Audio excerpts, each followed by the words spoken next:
I've taped my piece of watercolour paper up, cold pressed watercolour paper again. I find that's best for abstracts. If you were going to do botanicals, then you might want the hot pressed, just because you might want a fine line with your botanicals, but I don't want a fine line. I like a little bit of texture. So I've got my water, I've got a flat brush here, large flat brush, and I'm just going to put a liberal amount of water onto the page. Just covering the page, going in the same direction. Sometimes I forget, it doesn't really matter. Just get that water on, and then I'm going to have a look at the paints that I've got, and I think I'm going to use the Meiliang Watercolor paints, and I think I'm going to go for a natural kind of background. So I think I'm going to choose sort of browns, browny reds, maybe a bit of yellow ochre in there. I'm just swizzling it around, getting that paint on. Get some yellow ochre. Not sure what the red paint's called.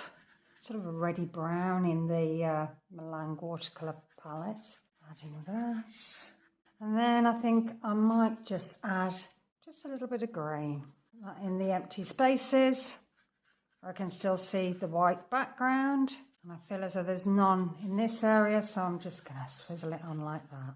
And I'm going to go back to the red, add a few more red areas. Okay, I'm going to let that dry.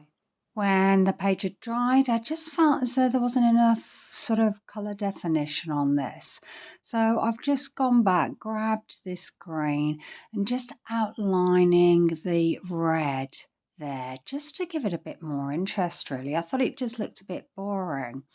And then I've grabbed a yellow paint pen and outlining that green, just so that it sort of pops forward, that colour.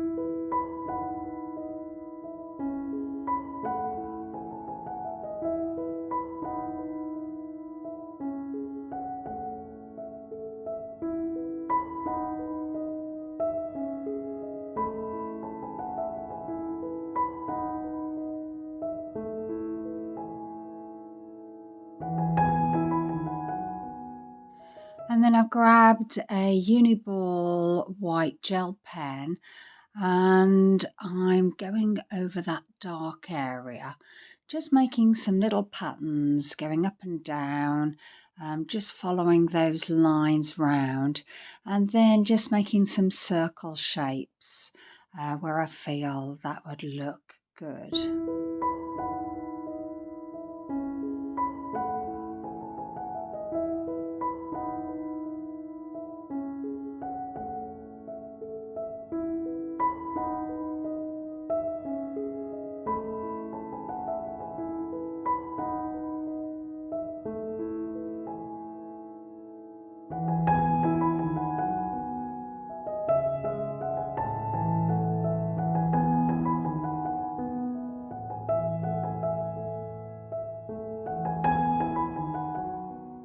Outlining with a black fine liner now, and that just makes that yellow just pop out of the page, and outlining just some of those round marks where the white gel pen has left some marks. So you can, alternate your pens, make decisions as you go along. I never usually have a plan. Very occasionally I will have one, but on this occasion I was just going with the flow, just to see what happened, see whether I liked what I was doing or not. And that yellow is now really standing out from that page.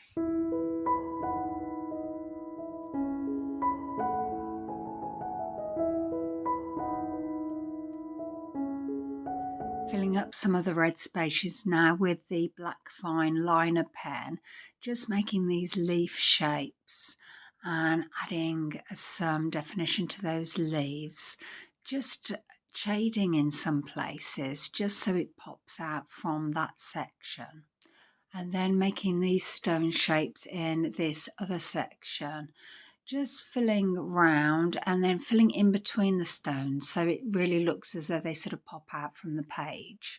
Just filling all that section up with these lovely little stone shapes. Once that's completely filled, then moving on to another section and I'm going to be making these really nice spiral shapes. Again, going around, double layering on top with a black fine liner just to make them pop out from each other. Some look as though they're behind the bigger ones. Just going round and round in little circle shapes, filling up that space. And then when that's done, I'm moving on to another section.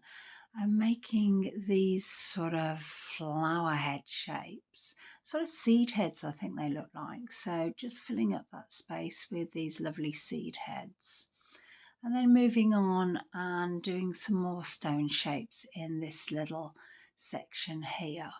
So you just want to build up a picture. You want to start out, do what you can, and then see what's left and just go with your feelings, see how it feels. Doing a kind of netting kind of pattern here, crisscrossing it over, and then just sort of like putting a dark mark where those crisscrosses touch each other, and that gives it that illusion of a bit of net. And then going for another leaf design in this section. So just filling up that space, filling up the leaves, and then putting some detail on those leaves. Then moving on to another section, and again doing the stone shapes there, just for a little bit of continuous pattern throughout the picture. You can choose whatever shapes you like.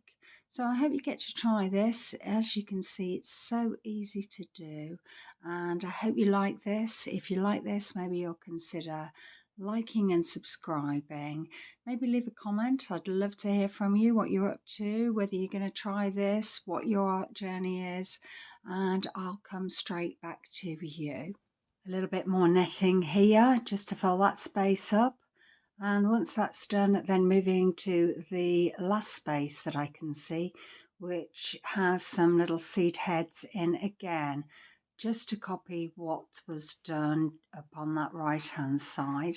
I've grabbed the yellow acrylic paint pen, outlining like I always like to do, just to make that lovely clean border, and then I've heated up the tape and peeling that off to reveal your lovely little doodle.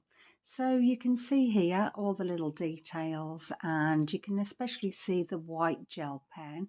And this has been really enjoyable to do. Great when you've just got a spare 5 minutes, don't know what you're doing. You just grab one of your backgrounds and decide to doodle on. Hope you've enjoyed this, and see you soon. Bye.